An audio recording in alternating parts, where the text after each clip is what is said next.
way back into the Old Testament to Job, of all places, Job chapter 1. Job was known as the most righteous man who ever lived. One of the first ones who was ever written about. Might have even been written before Genesis. But the first story that we find about Job's life is just fascinating because it shows us what it means as a father to be a federal head for our household. And it's beautiful. Let me read it for you. There was a man in the land of Uz. His name was not Buzz, but his name was Job. And that man was blameless and upright, one who feared God and turned away from evil.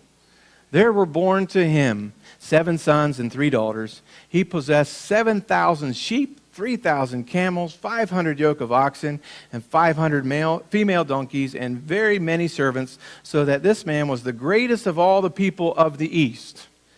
Kind of tells us a little bit about him there. He was a rich dude, okay? Had lots of kids. Say, well, man, if I was like that, I wouldn't be so ornery either. Well, read on. We'll find that Job was tested to the max, wasn't he? His sons used to go and hold a feast in the house of each one on his day, on his birthday maybe, and they would send and invite their 3 sisters to eat and drink with them. They were party people, okay? And when the days of the feast had run their course, Job would send and consecrate them. And he would rise early in the morning and offer burnt offerings according to the number of them all.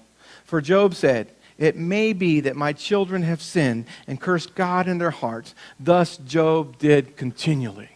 Wow. When I read that this week, it just hit me in the head, man. Right here. Right here. Here is Job, who the Holy Spirit, who God felt needed to be recorded of his life. And the first thing we see is him operating as the federal head of his household. And what did he do for his children, his sons and daughters? But every morning, he would offer sacrifices for them in case they may have sinned. Well, let me translate that into the 21st century. Because we no longer offer bulls and goats and lambs for our children. But as a father, I believe I see something here that I need to do. And that's daily, in the morning, go before the Lord, interceding for my children, who are from my loins, who I represent before the Father, because God has given me those gifts of children. Now, what would happen if in our families, if in our churches, and in our society, we as men would hit our knees every morning to intercede for our children? Well, sir, I don't have any children. Well, then pray for those that you may have someday. Or pray for those that your brother or sister has.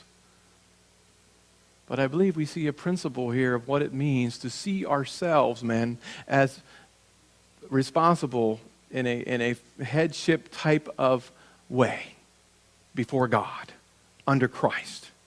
Are you with me? If we're going to build a family to last, it needs to begin down on the foundation, on our knees, interceding for our children.